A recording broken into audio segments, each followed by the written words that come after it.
Hello, and welcome from the Wicker Inn. My name's John, and we're not going to be at Sheffield Wednesday. This podcast will discuss Watford's home game against Sheffield Wednesday, but I'm currently sat in Heathrow Terminal 2. It was maybe Terminal 5, but it's in 2. With me, DCW. Hello. And Mike. Okay, let's go. Mike, we're in Terminal 2 on our way to Stockholm. We weren't almost going to do that today. We were chipper this morning. No, we were planning our visit to go, thanks to you guys organising it for my birthday. But it wasn't a straightforward afternoon, was it? It wasn't, no. So we're due to fly to Stockholm for a weekend of football and fun. And just as we were about to leave, the taxi was literally outside my house.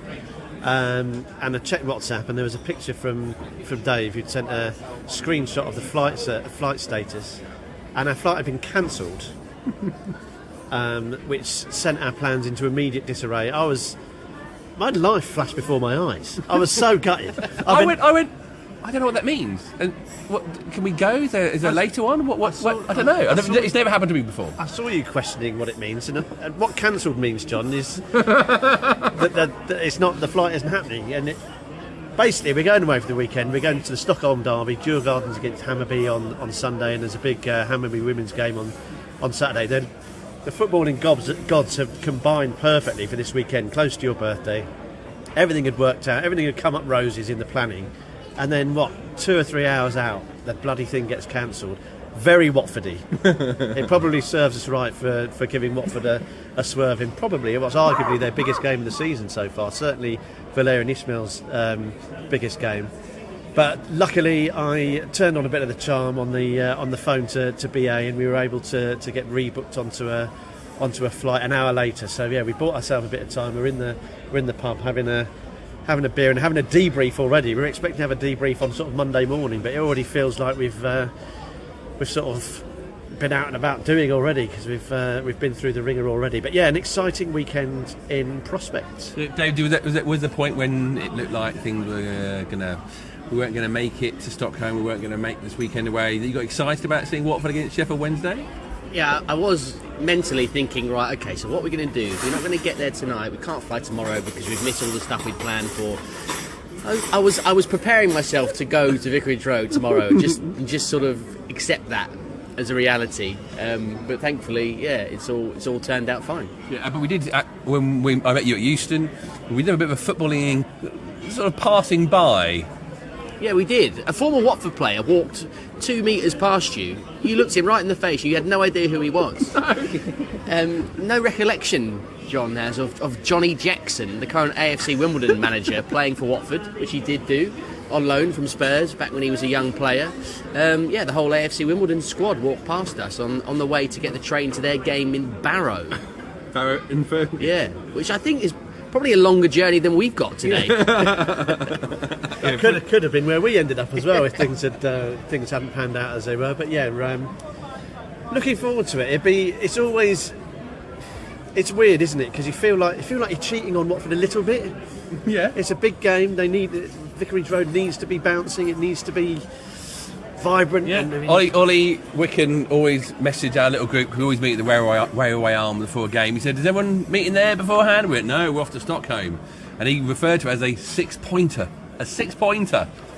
They'll be having a six-pointer. We'll be having a six-pointer.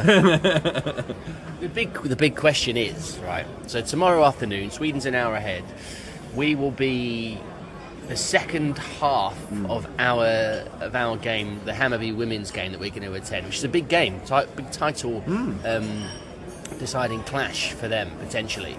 So we'll be there when Watford kick off against Sheffield Wednesday. Are we going to dip into Hive Live? Are we going to have it there on the phone? I am tempted. No, you say that. Well, like you say, we'll get team news from Watford at the beginning of the first half, and then I think maybe when the game we're watching is finished. But what we are going to do is we're going to ask all the other from the Wicker Enders, Jason and Geordie and Colin, and they're going to hopefully send us some updates, but high quality updates, not just the Twitter updates. So we'll be able to hear those and what's going on. Is the power of the voice message, and that's basically this podcast is going to be the story of our weekend. going away, trying our best to follow Watford, trying our best to experience a different country's footballing culture. It's a big risk though, because if we really enjoy this, podcasting in Sweden, it's pretty inexpensive to get over for the weekend, non-cancelled flights notwithstanding.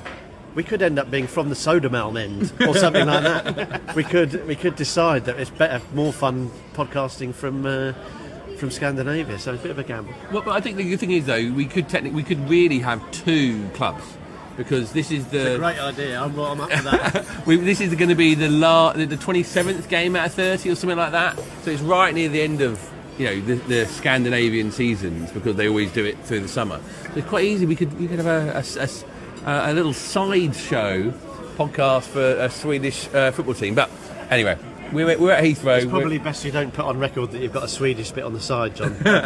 Be my The wife doesn't listen to the podcast. She never does. So we're waiting for our flight off to Sweden, off to Stockholm, and this is what the podcast will all be about. And you join us on Saturday now. You find us now in a bar in Stockholm, and don't think we spend the whole time in bars in Stockholm. We've just seen some pomp and ceremony, haven't we, Dave? Yeah, we've seen the changing of the guard at the Royal Palace in Stockholm, which, if anyone's been to the changing of the guard in London, Buckingham Palace or Horse Guards Parade, in London it's just 2 blokes. One bloke comes out, the other one goes in. Whereas here it was about half hour, there was a brass band, there was about 50 different troops, there was a bloke who read out a big load of information about 7 different languages. We were behind a rope. It was a spectacle, I'll say that, but it was a bit bloody cold. Yeah, we're not looking forward to the cold, are we, later on, Michael? No, we're not looking forward to the changing of the guard at Vicarage Road when Watford lose this afternoon against Sheffield Wednesday as well. It's great, really, really cold. But yeah, we've huddled up in a bar, taking stock ahead of our first football match of the weekend, which is Hammarby Women against Linköping in a top of the table clash. So looking forward to that. We'll head back to the apartment, layer up a little bit. I think we've all underclubbed it slightly. Obviously Stockholm, lots of water, lots of open spaces. So that wind, that Baltic wind whipping in is chilling us to our core, but it's making us feel alive, isn't it? We went to a comic book store at one point, and you found a sign, Mike, didn't you? Was it Sweden Hornets? Yeah. We just were drawn into it, weren't we? And there was that sign, yeah. And the question is, how many Swedish Hornets can you name? I think there are 5. Ekstrand. Yeah. Matthias Renigi. Yes. Do you know he was on loan to from Watford to Djurgarden in 2016. So he was a Watford player. You're missing the big one. King Ken. King Ken, yeah. I'd like to say no.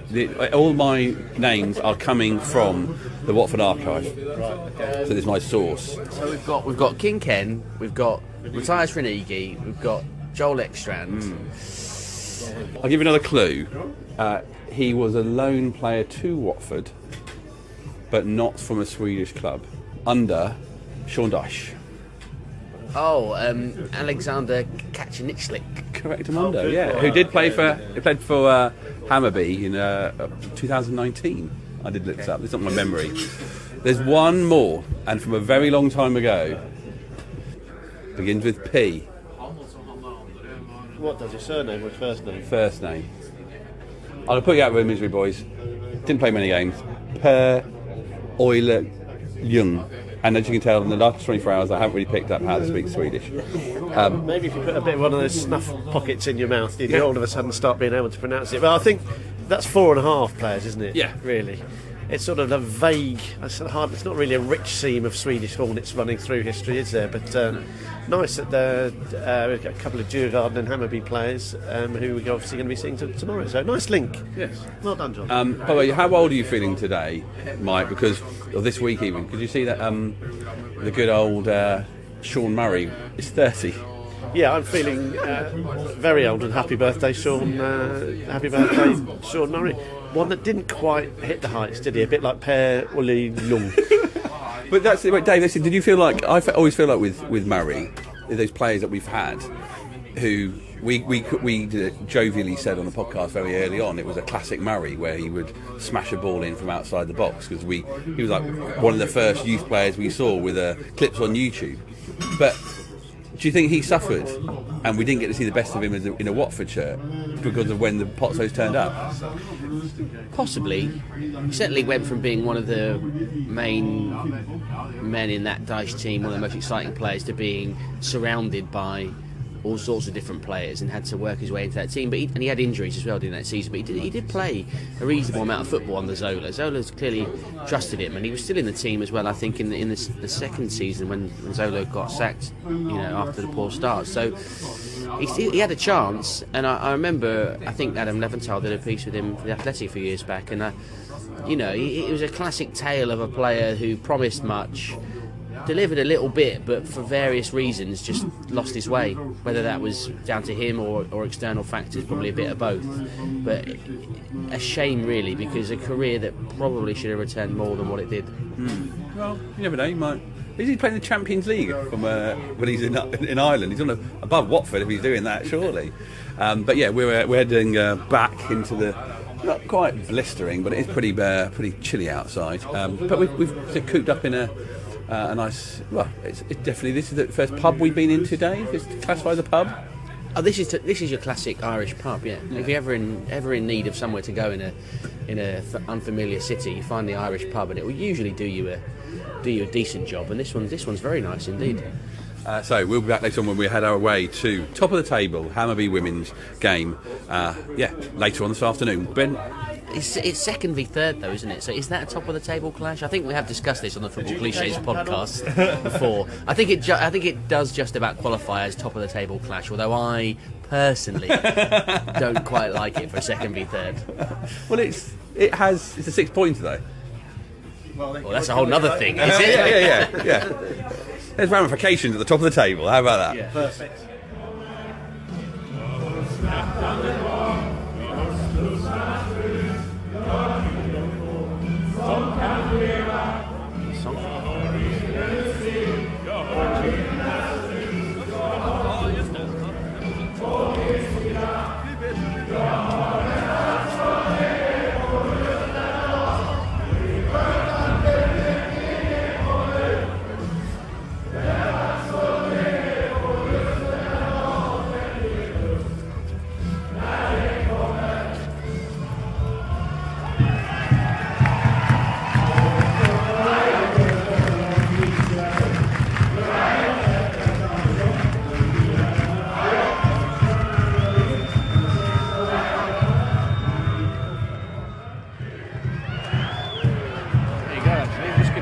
This could be it. Wide in. No, Hammerby got it. Dave, we're in now. Hammerby's women's game today. What? Oh, this is a little bit different from Vicarage Road. Certainly is. What do you reckon? 2,500 here, maybe? I think. Yeah, about that. It's packed, and it's a big game. Hammerby, who I think started the game in second, but a point would see them go top because they play ahead of the team that's currently top. And Linköping are third, so basically winner goes top with, I think, only 4 or 5 games before the end of the season. The bookies have Hammerby as heavy favourites. And it seems that way so far. It does seem that way so far. They've had all the possession. They look slightly more accomplished, but it's a sort of tricky atmosphere, I think, for the away team here. But keeper's giving it away. There's a chance there. The Hammerby number 9 does look dangerous, but it's very much like a sort of packed non-league game that you'd see in England. Maybe like Dulwich Hamlet or something. Hey, you don't have that noise from the crowd at Dulwich Hamlet, do you? No, not quite as much as this. No. There's a few more people not watching the football and drinking IPA at Dulwich Hamlet than this. And we've just got a bottle of Carlsberg. Yeah. We stood just behind the goal and we're having a lovely time. Yeah. Mike, we've seen the Watford team. Not extraordinary, I suppose. Livermore cementing his start after a great performance previously. Inch starting, that sort of more mature head ahead of Aspria. Yeah, I mean, look, the issues we've got are multiple, aren't they?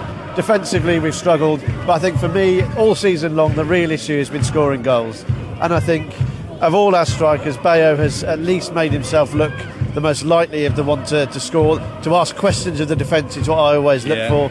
Sting the hands of the opposition goalkeeper. He's getting a shot off he would have to do to do that, but he buzzes around, he makes that difficult. Tommins probably got something to prove since he's come in, hasn't really managed to cement himself.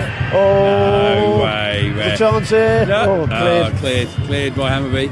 I think Thomas Ince will probably have Thomas Ince. That's what he No, I was about to say, I love the fact you called him Thomas Ince. That gives him a certain level of maturity and seriousness, which is exactly what we need from him today. And I think he'll have something to prove. Likewise, Mateus Martins, probably our best player, I would say, at the moment on form this season. So that front three, we need them to click. Yeah. We need them to create something. Sheffield Wednesday come into the game needing something. How big is the new manager bounce going to be? It's an interesting appointment from them, so they'll be sort of freshened up a little bit by that. How sort of jaundiced will they be from their start, which has been bad. So this is a big game for Watford. It's a real opportunity for Watford to kick-start their season and to hopefully start drawing away from the wrong end of the table. But we have to make do with what we've got. And if you look at, I look for those front three. That's where the game is going to be won or lost for me. Can they click? Can they ask questions of the defence? Can we score? And I think if Watford can get amongst them, score early, then it'll be difficult for Sheffield Wednesday. But we're watching a big game here in Sweden. It's a massive game at Vicarage Road. Let's hope Val's got them sorted and they turn up. Yeah, well, we'll see what happens. So you will, if anyone at the game will see what happens. We've got of course, the FTRE family over there. Katie, Jason, Colin, Geordie are there, and they're going to send us some WhatsApp messages throughout the game to find out how things are going at Vicarage Road, so we know what's going on. We will be swiping down to refresh Twitter, to refresh our feeds, to find out what's going on. But it's we're 12, 13 minutes into this game, still 0-0, but all the play still with Hammerby. 20 minutes in, 0-0 against Sheffield Wednesday, and we might be playing till Wednesday before we see a goal because there's not been a shot on target yet. Wednesday seem happy to press us when we try to play out from the back. They're confident that we can't break through them, and so far that confidence has proven well founded. Things of note really in a very boring game so far. 8 out of the 11 Watford players are wearing 1 to 11. They've got George Byers, an academy product, on the bench, and Sheffield Wednesday has the same amount of syllables as Wolverhampton, so we're getting the same Jeff Beck and Frankie Valli renditions from the Wednesday fans. It's raining here. It's not a great game if you're missing it. Very, very championship really. Both teams passing it around, but not really making any great progress. So fingers crossed it gets better.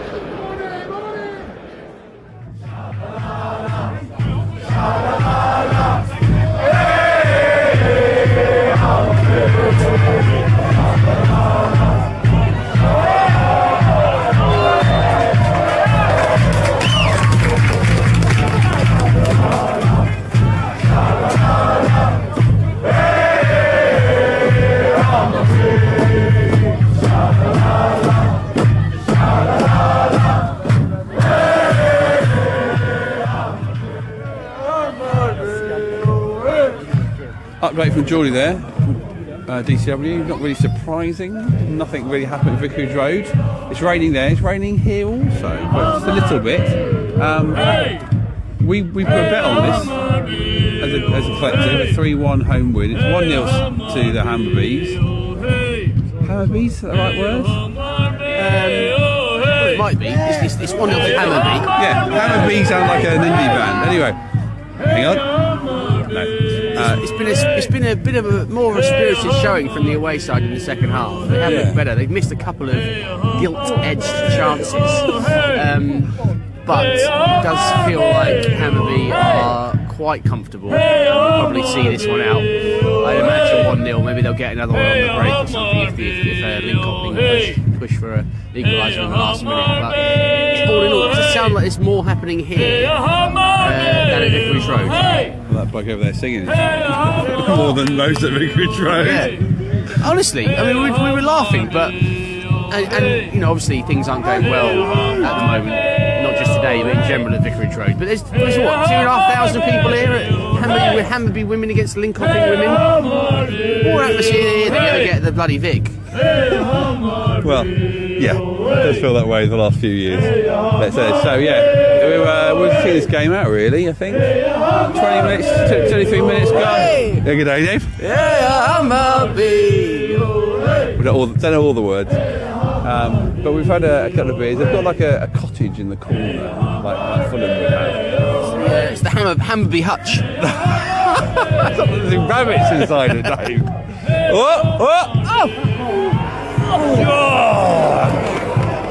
Again, close for the away side. This game is not over yet. Watford isn't, so let's see what the other guys have got to tell us as the game goes on.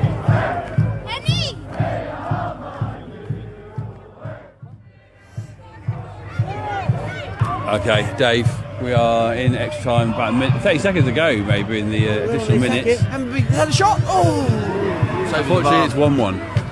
Yeah, as the clock was ticking down, seemingly petering out to a 1-0 Hammerby win, and I tapped you on the shoulder, wanted to get a photo of you in front of the pitch to commemorate the birthday occasion here. Linköping have equalised, scored a goal out of nowhere to make it 1-1. So out of nowhere? They've been by far more pushing the second half. Yeah, they have been. Well, they're on the attack here. They could get a winner here. Oh, frantic finish here at the Hammerby IP Stadium. Yeah, it's 1-1, but I think a point still puts Hammerby top because the team that started the day in first are yet to play. So I think they're playing either tomorrow or at some point later in the week. So Hammerby are top. They are top. Final whistle, it's 1-1. Well, we've had an update here. Well, that's our update from here. What was half time at Watford? Do you know what this reminds me of, actually? This reminds me of a very similar occasion at Vicarage Road once when Sheffield Wednesday came to Vicarage Road and scored a goal in the last minute to dampen everyone's day. Not quite the same consequences, Dave. Not quite the same consequences. So what's going on at Vicarage Road? So half time here at Vicarage Road, it is Watford 0, Sheffield Wednesday 0. The team have just been booed off. I'm not one for doing that, but you can completely understand why, because absolutely nothing has happened. We're up against a Sheffield Wednesday team. Okay, they've got a new manager, perhaps a new bit of belief, but they don't actually look that good. But they've not had to do anything to stop us from playing because we've been extremely poor. We've Ngaki's put a couple of crosses into the box that we've either not been able to get on the end of or not had a decent chance on the end of it, but neither goalie's been tested. You get a feeling that it's one of those games that's going to be settled by a well executed set piece. We've not been able to do that well at all. I think we had a corner that didn't beat the man at the near post, surprise, surprise, and a free kick that was swung in, went all the way over everyone's heads and disappeared at the back post. Really poor. Sheffield Wednesday had a couple and have tried to make something from second balls. They look more likely to score from a set piece. Neither side looks likely to score otherwise because it's been a pretty poor game. Wednesday continues to try and press us, put us under pressure. Again, that's telling because we'll play a few passes around. It's been a bit slow, a bit pedestrian, and eventually someone will play a pass out of play. Wesley Hoot's left foot seems to have deserted him. Forget the crossfield balls. He's putting 20-yard passes out of play at the moment. It's just not really good, and you just feel like it's one of those games where they'll nick a goal and we just won't have an answer to it, and we're going to go away disappointed again. Just gotta hope that it turns out to be completely different in the second half. Hour gone here at Vicarage Road, and it still remains Watford 0, Sheffield Wednesday 0.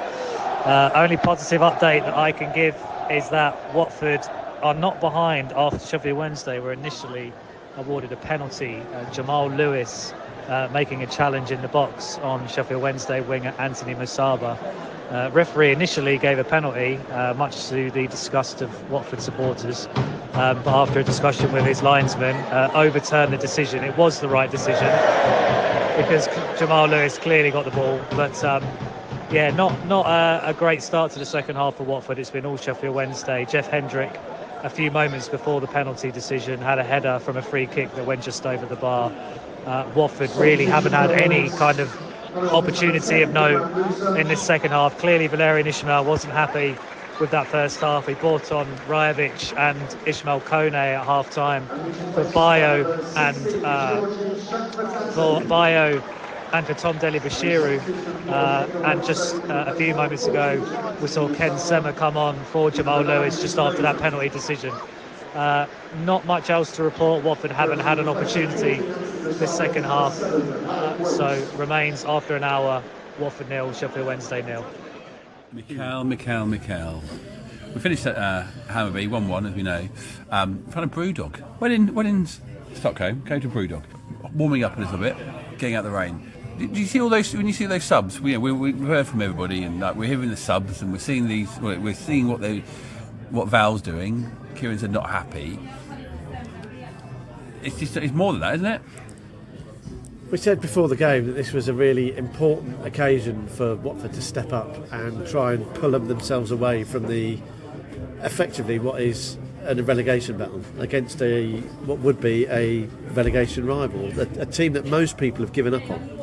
In terms of most sort of commentators and average fans would say that Sheffield Wednesday are as good as relegated. Watford are at home to them after an international break, and our hope was, not being there, that they would step up and, like I said, we'd see a bit of activity from those forward players, and we'd ask questions of the opposition. And evidently, from what we're hearing from Vicarage Road, I mean, it's raining here in Stockholm, but it sounds like it's pouring in terms of the negativity, quite frankly, swirling around Vicarage Road. And it's so disappointing to hear that it's a sort of... It feels like it should be a springboard after an international break, and it feels again like it's come down to Valerian Ismail having to throw players on. Not with... And obviously I'm not there, but not with any real tactical idea of where they're going to fit in and how they're going to change the game. Not a plan B. It almost feels like the West Bromwich Albion supporters have sort of said it often felt like they were rugby substitutions in as much as a fresh pair of legs to come on, and to hope that a fresh pair, that's the sort of thing that I would say as a well, let's freshen it up, let's throw a fresh pair of legs on.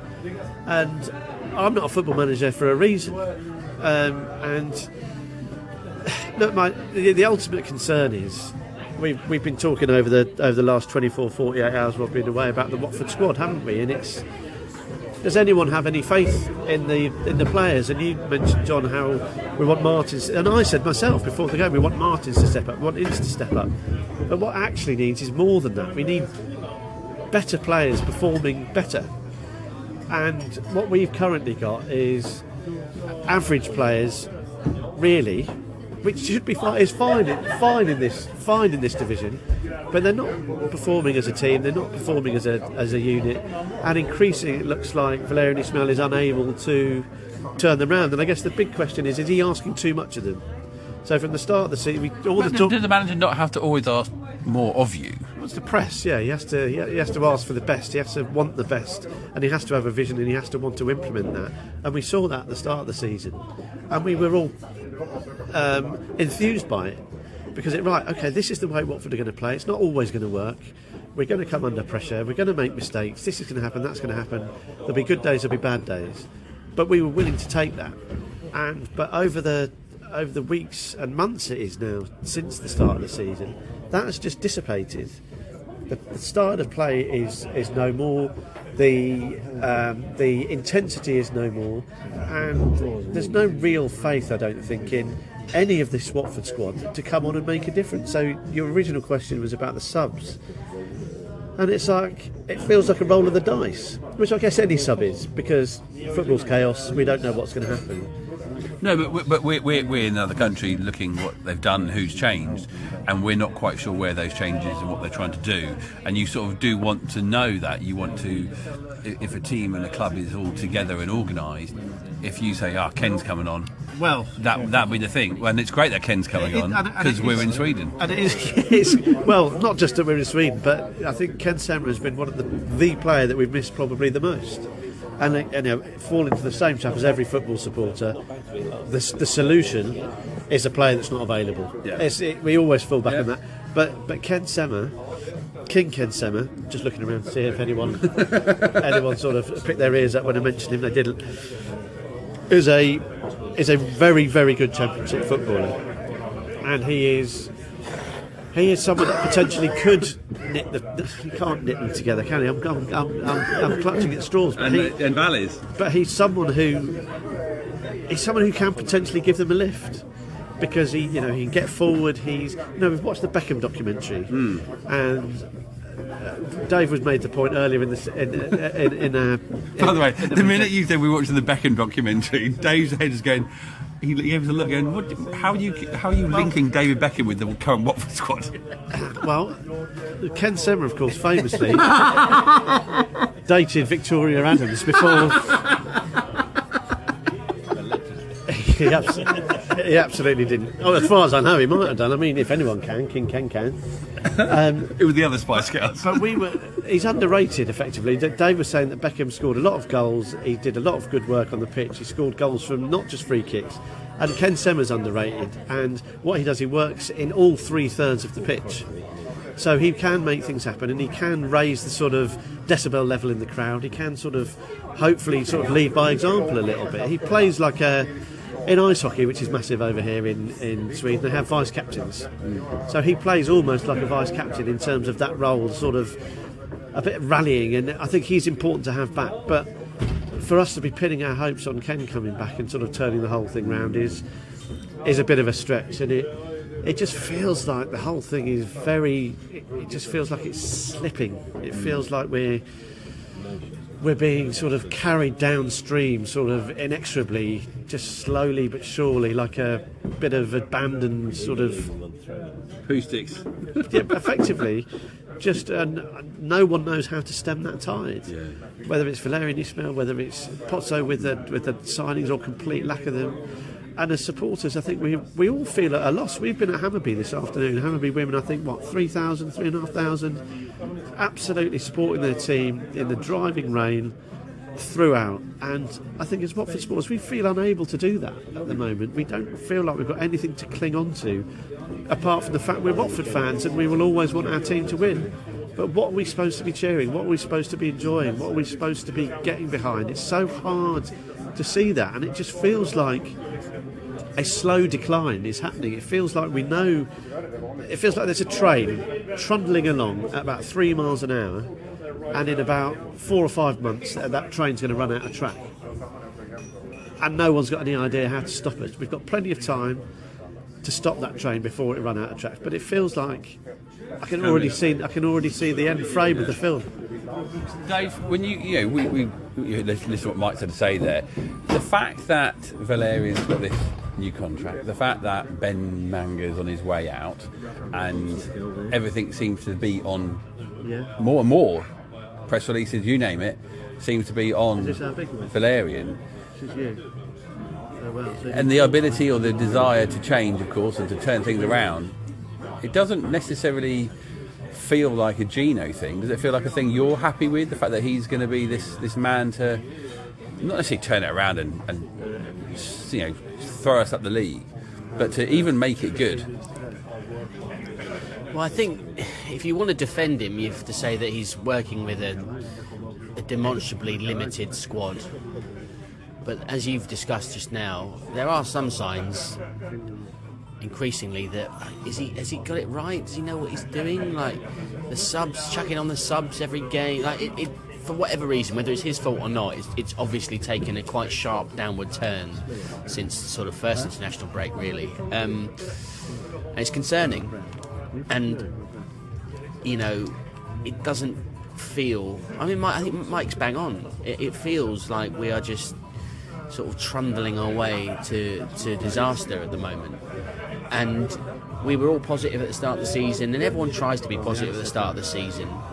You put your best foot forward and try and hope for the best. But the reality is now becoming clear that not only are we not even an average championship side, we're a poor championship side, and we're down the bottom of the table, struggling to beat the team who have been pretty hapless this season at the bottom of the league, Sheffield Wednesday. And there's, as we speak, there's 20 minutes or so left, so maybe we can squeak a win, who knows, but it's pretty desperate at the moment. I think obviously we talk about the team, and obviously we talk about Valera and Ismail. They're the ones that turn up. They're the ones that front up on a Saturday afternoon to do the job, to do what we want, to do what we are, why we're supporters, to play the game. But the bigger question, and I think it's remiss of us not to caveat every conversation with this, is that the squad that has been provided this year is. We knew straight away it wasn't going to challenge. Certainly, we hoped it would be good enough to be in the middle of the table, but evidently, it's not. It is a very, very thin Championship squad with deficiencies in every part of the pitch. Every part of the pitch there are huge, huge question marks. And so we can talk about Valera and Ismail, we can talk about the substitutions, we can talk about why Mateus Martins isn't performing as well, we can talk about how Ken Sema is a decent Championship footballer. But ultimately, the question that needs answering is, why is the squad like it is? Why is it so threadbare? Why is it so devoid of effectively talent that is able to be competitive in Championship football matches? And that answer has to come from the top. That's where the sights really should be trained, not on Valerian Ismail, because any manager that comes into Watford at this stage is going to have his fallibilities. Any manager that comes into Watford at this stage is going to be taking it because he hasn't got a better offer, quite frankly. And ultimately he's been asked to make a sort of, not a silk purse, but what's close to like a faux silk purse out of a sow's ear. And I think the questions have to be asked: why are Watford in this situation with this squad of players, with this group of players, where we're just so thin, threadbare, and ultimately unable to compete in the Championship?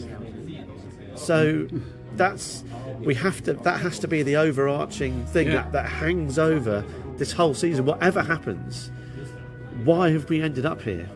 And how have we ended up here? And what are the answers? Why? Is there no money? Is there no desire to invest anymore? What is going on? That's the big question, because previously we have invested, previously we've hung on to players perhaps too long.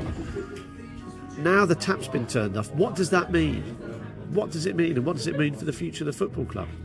That's the biggest issue.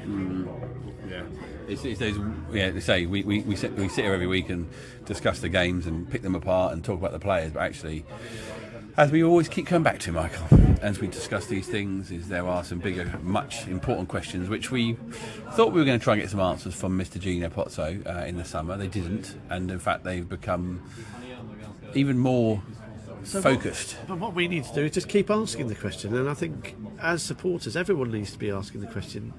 The most important thing is what happens on the pitch, because that's your 3 o'clock as a football supporter. Your 3 o'clock on a Saturday afternoon is the most important time of the week. That's when it all happens. That's when you pay your money, they cross the white line, and that's what being a football supporter is watching your bloody team play. So we will obviously focus on that, but we need to keep asking, ultimately, what the hell has happened and what the hell is going on up there. Inside the last 10 minutes, and I'm pleased to report that it is Watford 1, Sheffield Wednesday 0. Said earlier that we haven't had much to get positive about, with very few chances. Well, the introduction of Yasser Asprilla has changed that. A great ball from Ismail Kone from the middle of the park, set him away down on the right hand side. He cut in, ran past a few players on the edge of the box, and then tucked the ball into the corner past Sheffield Wednesday goalkeeper Dawson.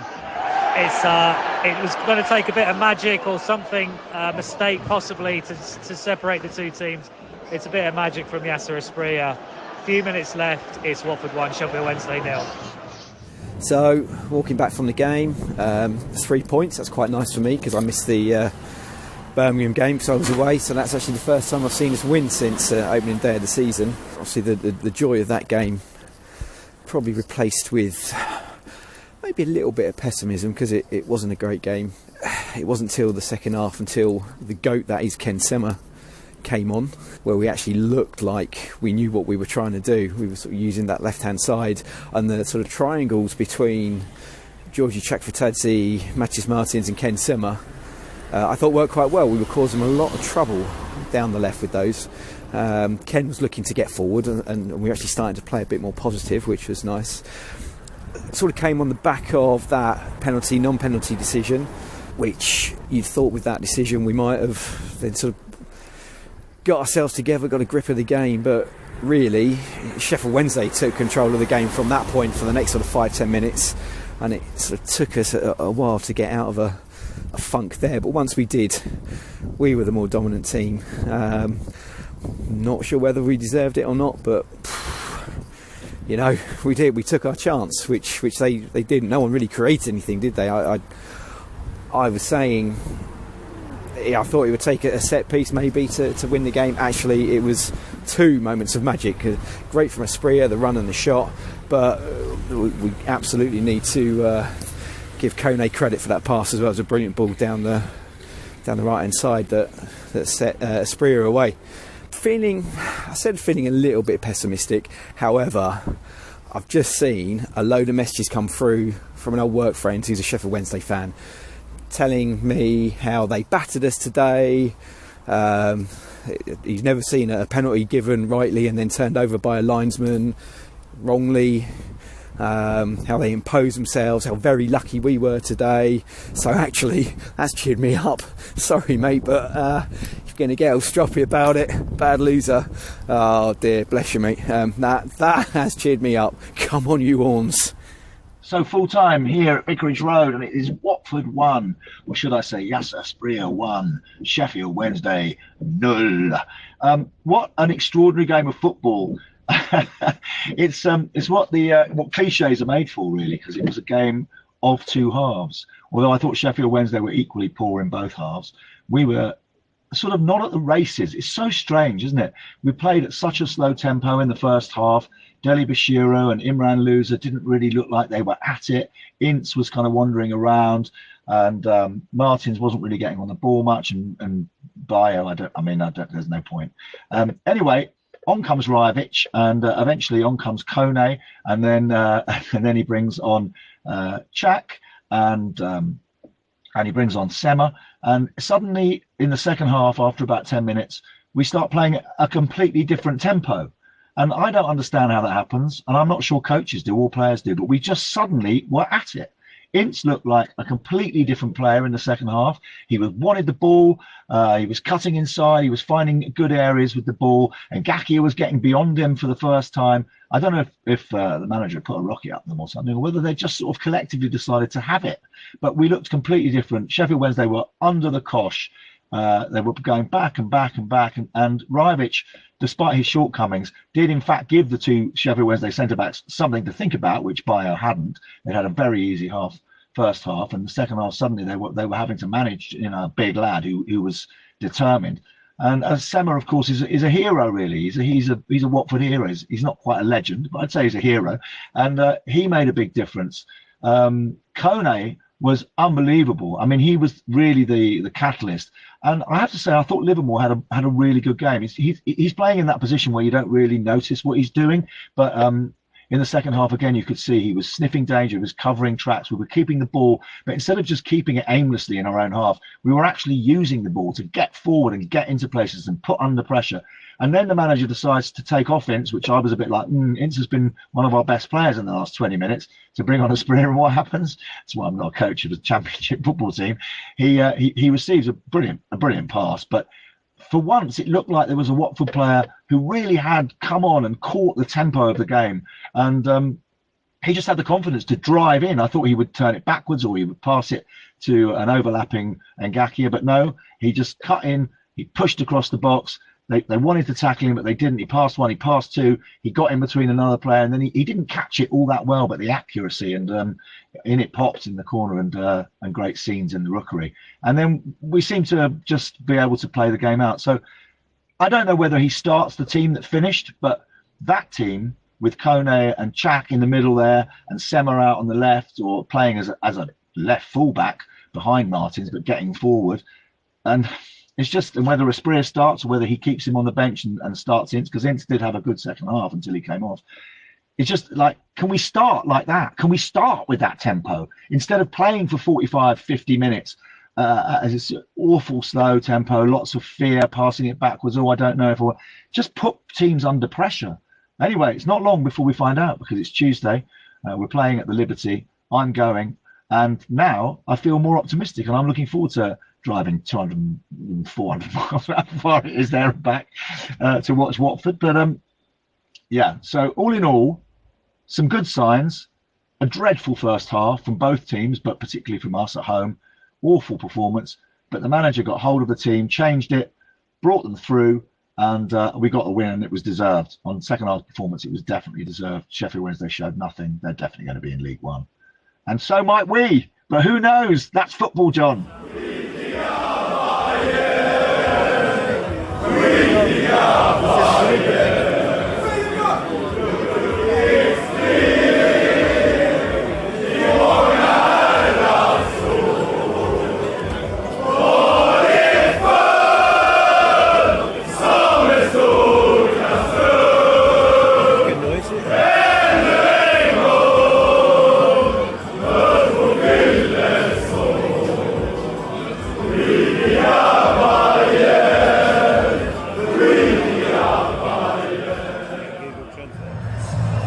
Well, that was the sound of us in the pub, the bar, before we have now made it to the Tele2 Arena.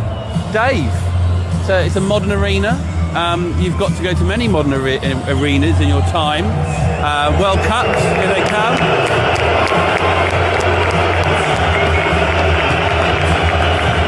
Djurgarden coming out with the boos and the whistles of the Hammerby fans. As a stadium experience, what do you think? Yeah, it's quite nice. I was a little fearful that it would be just a sort of identikit modern stadium, but it does have a little bit of character to it. And even though it's a lot bigger than this, but the kind of the way that it feels inside reminds me a little bit of the Brighton Stadium, Amex, because it's got there's like a wall behind the seats where the seats don't go all the way up to the top because they obviously haven't filled it in yet. So I quite like it, yeah. And they've got the classic mic, or not the classic, sort of classic, but a retro classic. They've got standing areas, standing behind both goals. Djurgarden and Hammerby share this arena. So just saying to Dave, we've got the Hammerby fans away to our left, who are away fans in their home stadium, which must be a curious situation. But I guess they're used to it by now. But yeah, what are we? 45 minutes before kick-off. The Djurgarden terrace away to our right is pretty much full already. We met a couple of people in the pub before who had to leave early to get their place on that terrace. And yeah, it's good to see it, isn't it, really? Straight away, I think the atmosphere is elevated with a terrace. Obviously, it helps that this is a big derby game, Stockholm derby, so the atmosphere is always going to be good. But it just adds a little bit, doesn't it, when you've got that standing element. It's just conducive to making a bit more noise. It feels more, don't know what the word is, but it's but it's a tidy stadium. Benefits, I think, from the terracing at either end. Not one of those stadiums where there's clearly not a bad view in the place.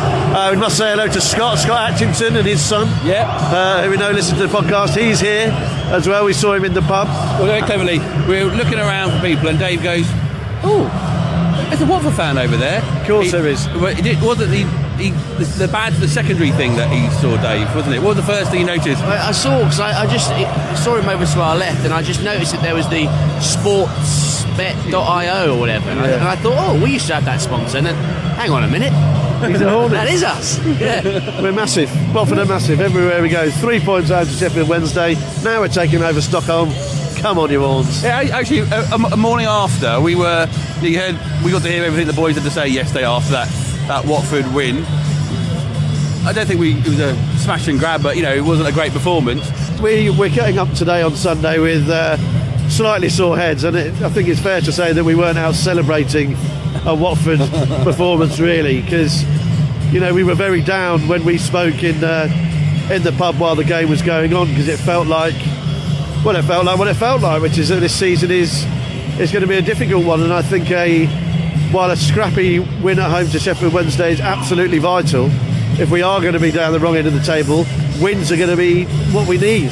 It doesn't matter how they come, whether it's 5-0, 1-0 in the 90th minute, whatever. We've got to start winning games, and to give them credit, they did that.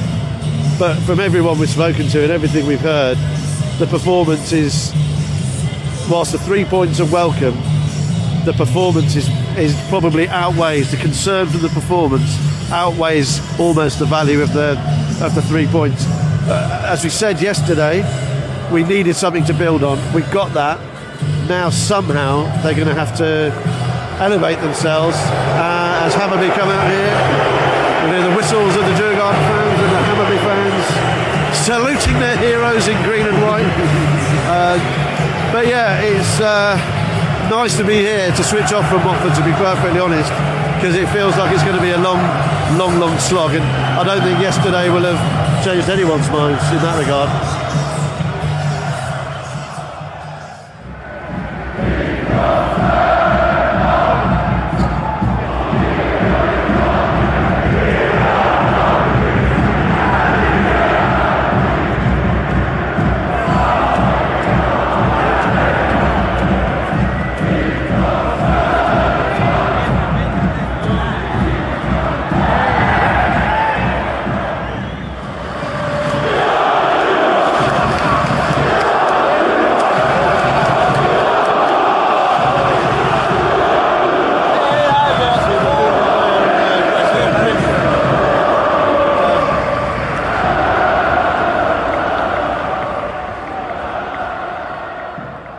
So we're at the airport now, getting a little trip home to London.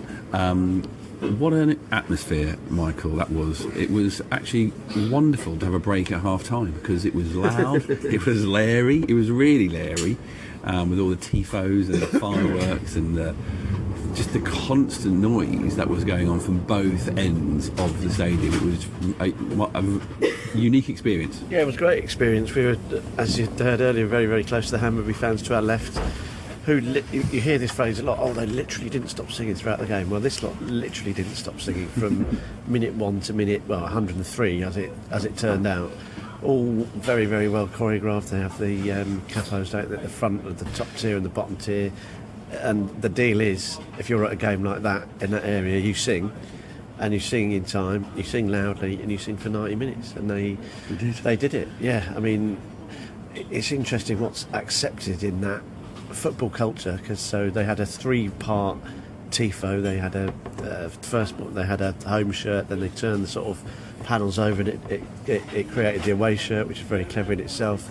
And then just after the second half started, they had an amazing flare display of these sort of flashing white flares that was absolutely incredible. I mean, the visual effect was stunning, and it was almost sort of otherworldly to be part of it, wasn't it? It's the sort of thing you see on sort of TVs and compilations. It's great to see it live, but then with fireworks comes smoke, and with those fireworks comes an awful lot of smoke, and pretty quickly after they set them off, it became apparent no one could see anything, including the ref, including the players, so off they toddled.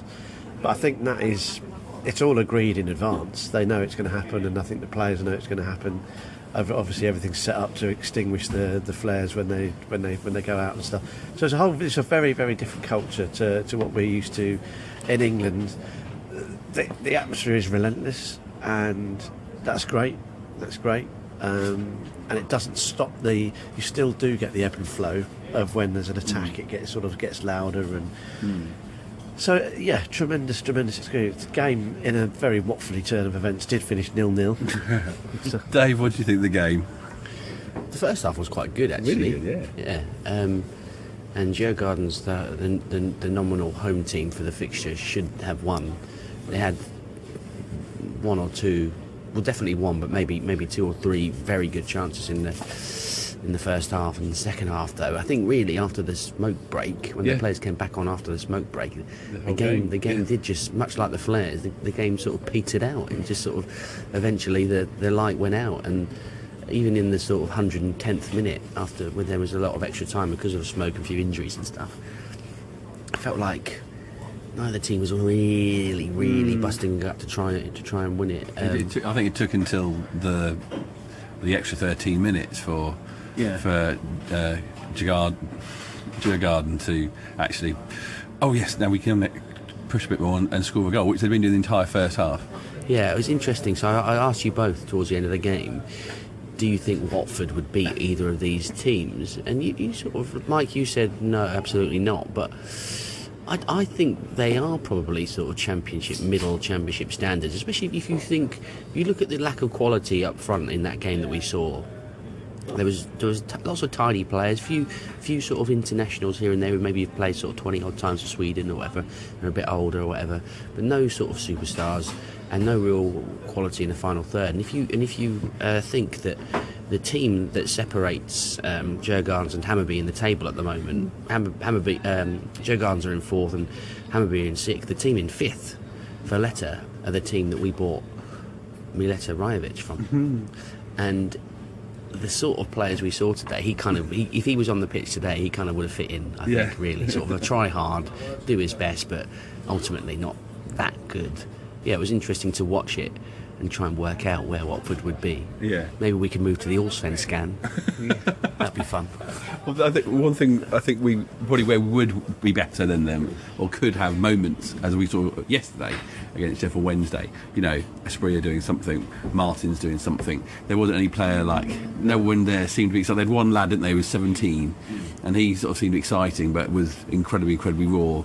So I reckon.